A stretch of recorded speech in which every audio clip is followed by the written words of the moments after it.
Hi everybody, it's me, Sharon Levin, back again. I've put together a set of exercises to deal with the back. I've decided that a lot of questions that have come up over the last 40 years and very recently, I've been involved in this industry, fitness industry for over 40 years, and I've trained people to summit Everest, to doing 15 epic cycle tours, to hip replacements, post-operatively, knees, backs. It extends to so many different fields. But the one common thread that I've had is back pain. And so this common thread is, as I say, beginners right down to athletes. And it's caused through a lot of overuse. There are various areas. It could be weaknesses, imbalances, injury through an accident, and so we've got to deal with it. And how best to deal with it is doing the correct exercises, first getting medical clearance for back pain from a doctor who diagnoses correctly and refers on to professional person to deal with the management of exercise. The way I like to manage it, and I deal with it as dealing with spinal health, which involves posture, core strength, stability, and all of those things are an integral part of our day, and we need that to keep the balance and to manage back pain. So I have decided to split it into phase 1, which will be for acute back problems, which is again could be your top athletes to beginners, to phase 2, which will be a different type of management of exercises to go together with whatever training you do. I usually tell people to walk if they've been allowed to under the correct professional advice, but walking and movement is great. The days of lying down and letting the feeling pass are gone. You need to move, but we need to be assessed to understand where the tightness is in the body, where the inflexibility is, where the weaknesses are, and where the strengths are. And often we have very tight hip flexor muscles, very tight hamstrings. They lead to a lot of back discomfort. There are muscles within the glutes that are often tight. And you see people standing like this because they've got tight hip flexors, people standing like that with their jaws out. All this creates an impact on your lower back. Remember, our core is the center of everything. It links the top to the bottom and vice versa. And we've got to get great planes working together. So the best is let's get on with it. I've got 9 exercises to do on the floor. My rule of thumb is if you can do these exercises 4 times, twice per day, without any discomfort, but improvement, that you feel a little bit more mobility and without that nagging back pain, then under the correct professional advice, I would advise going on to the next phase, adding in incrementally various different exercises which are going to enhance the core strength and stability. So on that note, let's get down, and I'm going to start the various exercises. Okay, so first exercise in this phase 1 that we're doing is, I call it a transversus abdominis exercise, to work this girdle that runs around and attaches at the back. It's a very, very deep muscle, and we have to get to it. So I would like you to lie on your back. I'd like a pillow or something to stabilize your neck, because generally you find people with back problems also tend to sometimes have a neck problem. This is not high enough. You can have a little bit more, but you have a neutral neck. Relax, shoulders down. I want you to inhale and bring one leg up. Now, this is going to be, if you're in an acute stage of your back, you start with one leg, not 2. My leg is in a 90-degree angle. I want you to take your right arm on your right leg. I want you to inhale. And as you exhale, you are going to pull your belly towards your spine and push your hand against your leg and push your leg against your hand. So create a resistance. So let's go. Inhale, exhale, and push. 2, 3, for 8 counts. 4, 5, 6, 7, 8, and release it. Bring up your other leg, hand up, inhale, exhale, and push. 2, 3, 4, feel that engagement. 7, 8, and relax. You can, that is really beginner stage. If you're a bit more advanced and you feel you can do this, you can try it with both knees up, and you can, 90 degrees will be the same thing. Keep the shoulders down. Inhale, exhale, resist your legs against your hands, but focus on pulling the lower abdominals down. Your ribs are down, no pop dip, and release it. Try one more. Inhale, exhale, and to get out of this position, support your leg, take one leg down and take the other leg down. That's the first. I'm going to now give you your second exercise. The second exercise is also going to engage your abdominis, the rectus, not the rectus, the transversus abdominis. I want you to put your hands around your ribs. If I'm up like this, I have a popped rib. If I'm down there, it's my rib, low rib is pulling towards my hips. But what I would suggest you do here is put your hands gently at your belly, on the sides of your belly button here. Your legs are shoulder width apart and comfortable. You're going to inhale, and as you exhale, you're going to pull. All I want you to do with very little movement is pull your belly down towards your spine and hold it for 8 seconds. Inhale and release it slightly.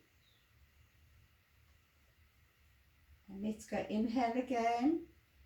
Exhale and pull down. Pull, pull, pull. It's harder than you think. It's a subtle exercise, but it's great. Feel it going all the way down towards your pubic bone.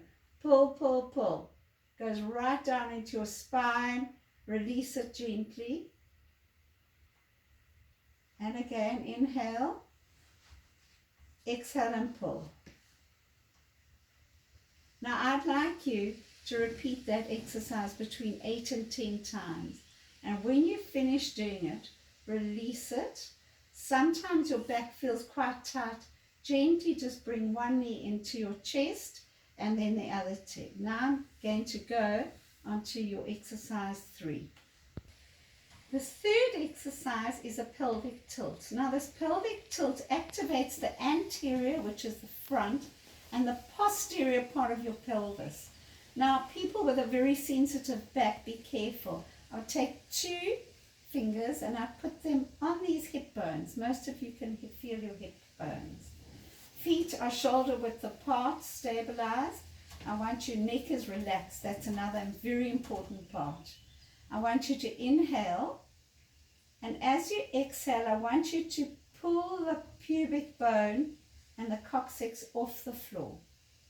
And as you exhale, lower it down slowly to go back into what we call a neutral spine. It's not a rocking of your back, okay? It's very controlled.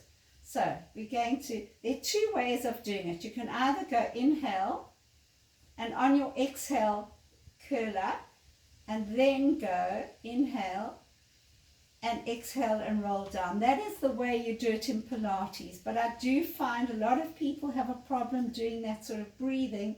So for the sake of this, I'm going to say inhale, and we're going to curl up on an exhale, and inhale and roll down 1 vertebra at a time on the exhale. And release that natural spine. It's a neutral spine. So we're going to work through the glutes right into the front. Let's do 4 more. Inhale and exhale. If you're slightly more mobile and flexible, you can possibly come up a little bit more, but we have more of a bridging exercise later. And if you cannot lift much, Imagine your pubic bone. Just feel it tilting up and curling down. And that's what you're going to do here to ease out of it again. You're just going to release your back, because a lot of you might find that your back feels quite tired. And now we're going to progress on to exercise 4. Ready. Exercise 4 is to get a little bit more mobility through your hip and get that extension and more core stability. So the beginner stage will be controlled down here. Inhale. As you exhale, slide that leg out so you feel the extension happening through the hip flexors and the lower tummy. Inhale, exhale, and slide back. Inhale, exhale, slide and open. Hold it for a few seconds. Inhale, exhale, back. If you're a little bit more advanced, you can have your leg here. Inhale, exhale, and slide to change. Inhale, exhale, and slide to change. But please revert back to the basic one when if you don't feel ready for it. If you don't feel ready for it, do not do it. Okay, next exercise coming up. So we've just completed the pelvic tilts, and that's going to progress us into the pelvic bridge. This will activate the posterior muscles of the back, the glutes and the hamstring, and give core strength. So the position you're going to do, watch this. You can put your hands here to feel the tilt, or palms up to the ceiling, neck relaxed. Inhale. As you exhale, push evenly through both your feet and curl up one vertebra at a time. And we're going to hold this position for 8 counts. And you're going to then go inhale and exhale. Remember to unravel one vertebra at a time to release it slowly and completely. Your butt should be relaxed here. So we're going to go inhale, exhale, curl up one vertebra at a time and hold it. Watch this rib. 3, 4, 5, 6, 7, 8, and roll down one vertebra at a time. Remember not to put pressure in your neck and shoulders. Let's do that one more time. Inhale, exhale, curl up, and hold. 2, 3, 4, 5, 6, 7, 8, and roll down one vertebra at a time. I would recommend doing about 8 of these, and when you're finished with that, I want you to go into gently hugging your knees. If your back is tired, just do a gentle little roll. We're now going to go into the next exercise, which we call bird dog, and you're going to roll over onto all fours, please. So I want you to roll over. Okay. So we're on all fours now to do this bird dog position. Few important facts. Wrists are under your shoulders, please. Knees shoulder width apart and underneath your hips. Now, I often see people going straight into a right lift of the arm and a left leg up and hold and come down. However, I like to break up this position because sometimes the core is not quite strong enough. So we're going to go like this. Right arm extended, left leg extended. Right arm extended, left leg extended, and hold it. Do not lift your head. Keep your neck down and hold this balance for 4 to 8 counts. And relax. Other side, left arm extended, right leg extended, left arm lift, right leg lift, and hold. Careful not to arch your back and your leg does not go high. Stabilize yourself and relax. I'll do it again. Right arm, left leg. Right arm, left leg, and hold for 2, 3, 4, 5, 6, 7, 8, relax, change sides, left leg, left arm, right leg, left arm, right leg, hold, 2, 3, keep pulling your tummy in, 5, 6, 7, 8, and relax. To ease out, you might just want to push back a little bit, and then we'll go on to your next movement. Well done. Okay guys, so you've come from an all four position. Now we need to activate another part of the body. That's upper shoulder strength, which we need. And we need to strengthen these oblique muscles on the side. But we're going to add this in gently. I would like your elbow under your shoulder.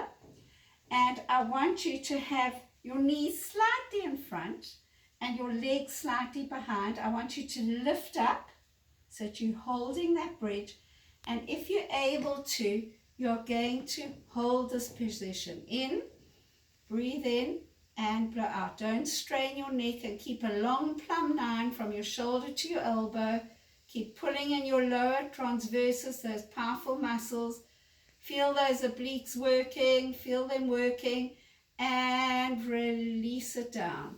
And we're going to do that between 4 and 8 times, depending on you. So let's go again. Inhale, exhale, push yourself up and stretch. 2, 3, 4, and release it down. If you're able to hold longer, that's great. We'll do one more. Inhale, exhale, and stretch. Keep that tummy and the power then. Try and keep this arm over your shoulders so you've got a plumb line from up here right down to your elbow. And release it down. Let's check the other side, because often there's more of a weakness on one side than the other. We don't know which side it is, so let's just check. We'll do 2 this side, but I'd like you to do between 4 and 8 of these as well. So long 9, inhale, exhale, push up and extend that arm and hold. 2, 3, 4, and release it down. If your shoulders store, please stop. Inhale, exhale, hold, watch that plumb line. 2, 3, 4, and release it down. Well done. And from here, we're going to a bit of a stretch, which is going to be a lower back stretch. Now, please be careful. Often, when there's been lower back pain, I might not know whether you have had a herniated disc. I won't go into the technicality of it, but you will know if you've had a herniated disc, because you would have been medically diagnosed with a herniated disc. This can compromise a herniated disc, so you have to be careful. So either do it, go down onto all fours again. I want you to inhale, and as you exhale, we are going to slowly ease back down with your feet are flat, with your buttock towards your heels, and stretch down. Now, if there's no shoulder flexibility or back flexibility, it's okay to bend your arms. Get your forehead to the floor. However, if you do have a herniated disc and it's uncomfortable, you only need to release a fraction. You don't have to go all the way down, please. Okay, so let's do it as if you've got no herniated disc. So you're going to inhale, exhale, and stretch it down. Pull your abdominal muscles up to your spine. Hold it. 2, 3, 4. Inhale. As you exhale, pull the abdominals up towards your spine as you come back up to a starting position. Inhale, exhale, stretch down, hold that position. Please guys, also if you have bad knees, this might not be easy for you, and do not push beyond what your knee mobility or flexibility can do. And come up. Well done. I would do that through about 4 or 5 times as well. Feel the stretch. Nothing fast. We're learning to do things slowly. We're trying to get you better so you can be doing everything else again, hopefully. The next exercise I'm doing is going to be a back hamstring stretch, because as I mentioned before, the hamstring muscles can be really, really tight. So I want you to lie on your back, and again, I don't want you to go into one of these scenarios that I see with people trying to stretch their leg as high as possible. It's not about the height of your neck, your leg. It's about the function that we're going to get out of this. So we need to get a stretcher. Bring one knee into your chest. Uncurl your leg up to the ceiling. Now, a lot of you under lockdown don't have bands and all sorts of things. You can possibly use a towel or a top and pull on it, or a resistance band. But without it, you can do it as well. So extend the leg up. The stretch that you're going to get, this neural stretch behind your hamstring, can be improved and lengthened by pulling your toes towards your nose. Now, if you feel whilst you're in the stretch that you have any sciatic pain, so again you would have been diagnosed with sciatic pain, or any numbness in your leg, please bend your knee. Do not try and push through this.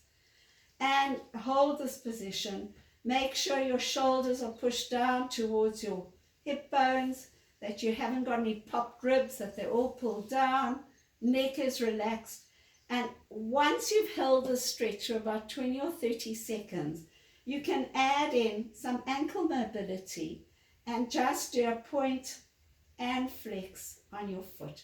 You'll feel that it changes the dynamic of the stretch. Some of you can't hold it that long because your leg is not strong enough. You will get there. Often in back pain, there's an atrophy that happens and a weakness that happens in the leg. We've got to build it back up again. Bring your knee into your chest to get out of it, and then bring your other leg in. Slowly take it up. Hold that position. Concentrate on pulling your toes down. Keep your shoulders down. Hands are relaxed. Chin and jaw relaxed. Point, flex, point, and flex. The mobility of the ankle is also important. You often find as people's hamstrings get shorter, they start shuffling. And when you see older people who are shuffling, please, I don't want you to go there. Keep those ankles mobile. To get out of there, bend your knee and release it. And bring your knee down slowly. Okay. And now I'm going to just show you what to do next. When you've come out of doing your hamstring stretch, the other area that's often very misdiagnosed or people don't realize is a little muscle in these glutes called a piriformis muscle. So to get to that, we need to stretch it. If you bring your knee in and you pull that leg across your body without lifting right now, that's not where we're going for now, because you're in an acute phase, is to stretch this out. If you are able, you can lift the back leg up. Do not use your neck again, and you use the power of this back leg to pull your knee into your chest, and you will feel an additional stretch. However, this becomes more advanced if you feel you can't hold it. So inhale and exhale, inhale and exhale. Lower one leg down at a time, and then let's take your right leg up. First bring it across. Feel that your ability that you're able to get there. If you're able, inhale, exhale, pull up the back leg and feel that stretch. If you don't use your neck and shoulders, you can use your arms as well to hold. But I don't want to see that. It's got to be relaxed. Hold that position 20 to 30 seconds. I'd repeat these stretches twice each. Same with the hamstring. The more you do it, the more effective it actually is. And relax it, bring your knees in and slowly out of here. And guys, basically, that is the first phase routine, which I would really like you to do repetitively, twice in a day, maybe in the morning to mobilize your back, And before you go to bed, I do it again. And try and walk together with this. The more mobility you have and circulation of your body is better. And a gentle warm-up is really important. You cannot do these exercises if you're ice cold. So gentle warm-up by gentle movement, and then you go down on the floor and you do this. So well done. I hope you cope with this. If you're not sure, you all know how to get hold of me. My email address will be written on YouTube. Please contact me if you need any advice regarding your back. I do consultations, private consultations, to take you through the different stages of your exercises that you need and that you require for yourselves. Okay, have a lovely day, and I'll see you in phase 2 when you're ready for it.